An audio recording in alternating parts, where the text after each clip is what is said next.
облысы Целиноград ауданының Қаражар ауылы орта мектебінің 2-ші А сынып оқушысы Луканов Абзал Алматұлы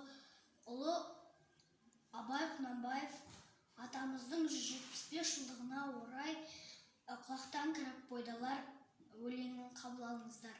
Құлақтан кіріп бойдалар, жақсы ән мен тәтті күй, көңілге түрлі ой салар. Әнді сүйсең, меніңше сүй, дүние ойдан шығады. Өзімді өзім ұмытып, көңілім әнді ұғады.